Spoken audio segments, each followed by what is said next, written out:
Butik naman. Yan yung mga kaklase ko yan. Wow, very good. 起来。好，我们来照一下，就是你们谁喜欢吃炒饭？炒饭，来炒饭。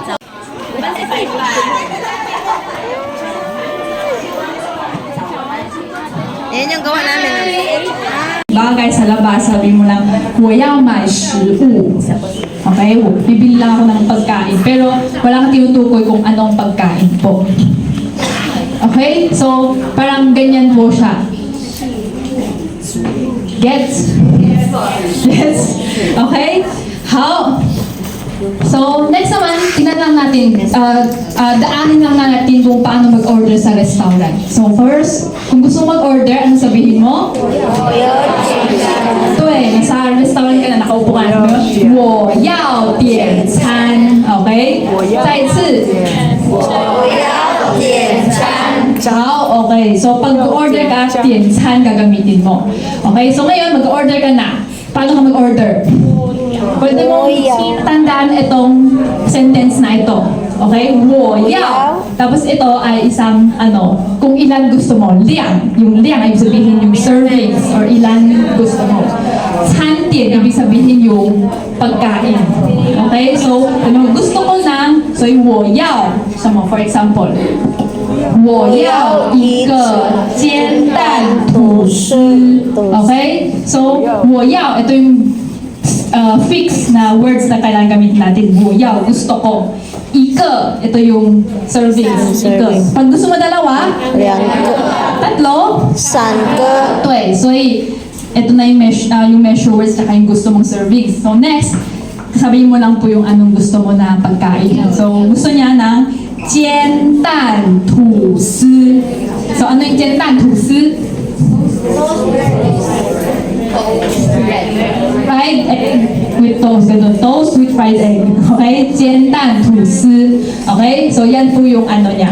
Kung gusto mo ng radish cake, sabihin mo, 我要一个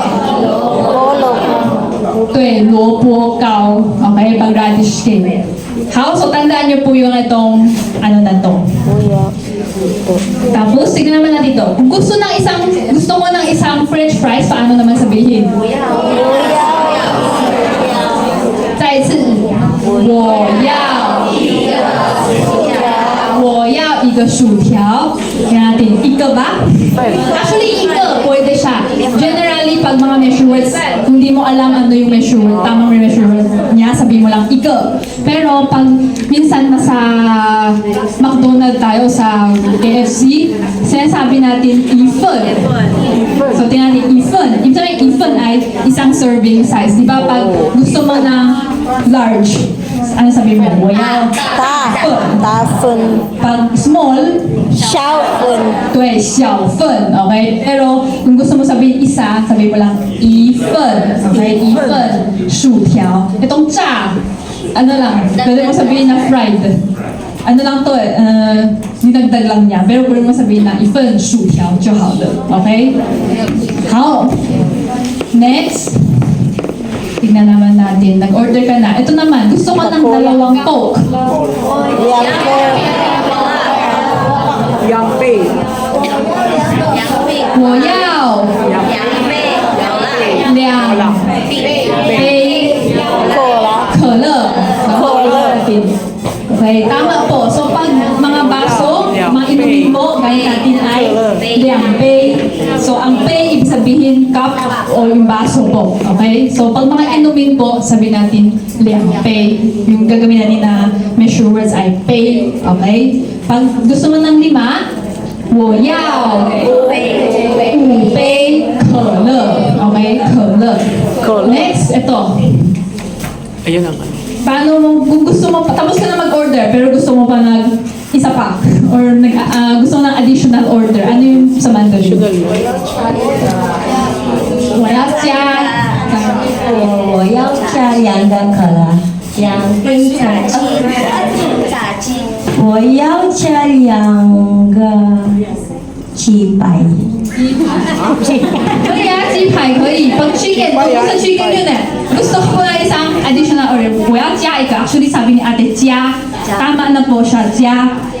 Pero meron siyang isang formal word dito sa Taiwan. Pag gusto mo ng dagdag, sabi mo, wow. 加点一加点一桶炸鸡 okay? 加点 ibig sabihin additional order. Kaya sabi niya, 加 hi. Hi. Ang 加 ay plus. Dagdag. So, 加点. Ganyan yung 点餐, di ba? Order na siya, 点. So, pag ni-combine mo siya, 加点 ay additional order pa. Okay? Tapos, kasi karaniwan dito sa McDonald's at sa KFC, yung chicken niya ay isang bucket, di ba? Kaya sabi na, tinatawag natin 一桶. 一桶炸鸡. So, karaniwan yung 一桶炸鸡ay may 6 to 8 pieces na po na fried chicken po. 买单. 对，买单. Ibig sabihin, pay the bill. Mas hindi ninyo karaniwang ginagamit yan, no? Ito, second ay 结账. 结账 ay check out. 我要结账. Pinaka-last, yung lagi ninyo ginagamit. 对，我要付钱. Okay, 付钱. Yun po yung madalas ninyo ginagamit na 付 ibig sabihin bayad. 钱 ay pera. Okay? 付钱. 结账, mas ginagamit yan sa mga sa restaurant. Tapos pupunta ka sa counter, sabihin mo, 我要结账. Ganun po. Pero pagkaiba sa maitan ay parang meron kang bill. Diba sa Pilipinas, nasa restaurant ka lang, ganyan, tapos na. So, pumunta na siya sa'yo, tapos ibig sabihin yun, more similar siya sa Pilipinas, maitan, yung parang ganun po siya.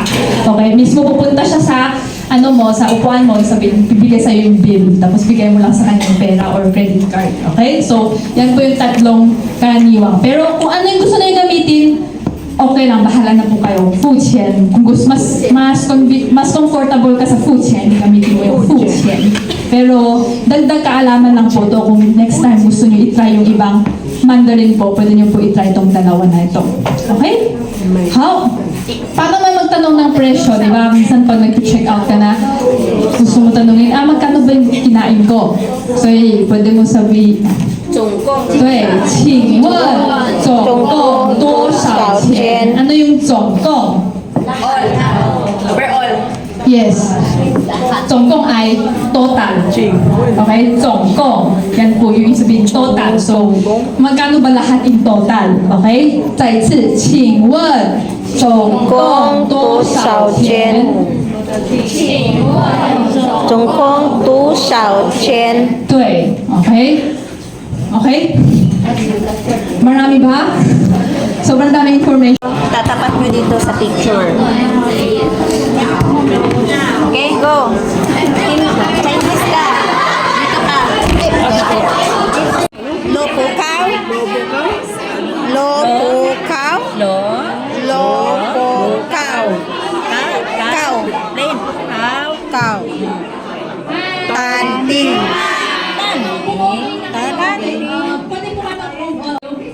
Shopping. Shopping.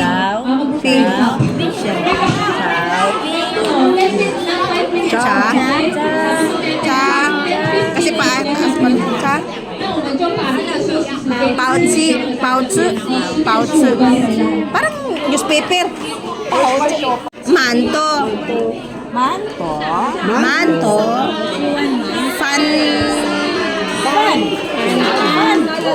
Fan tuan. Mi chang. Mi chang.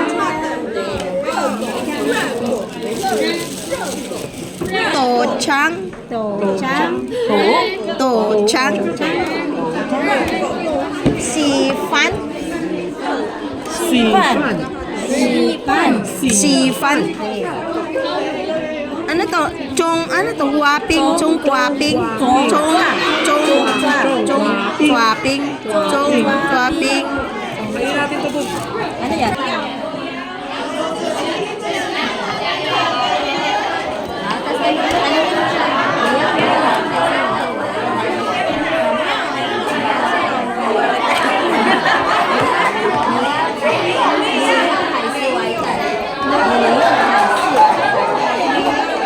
Dito ka kainin, serving sa labas. Tay. Check mo dyan. Ngayon, puntahan mo si Chef. Si Chef.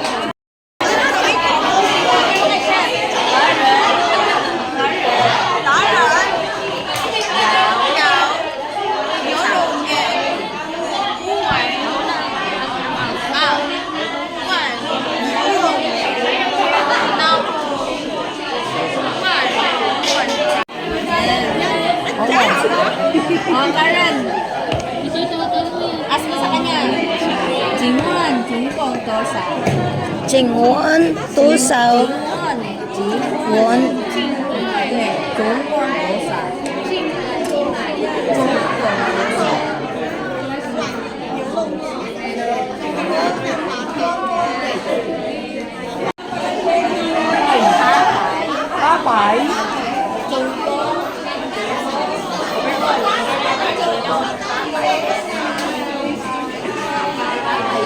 Pwede rin tatay ko. Yung mga kapasa iban sa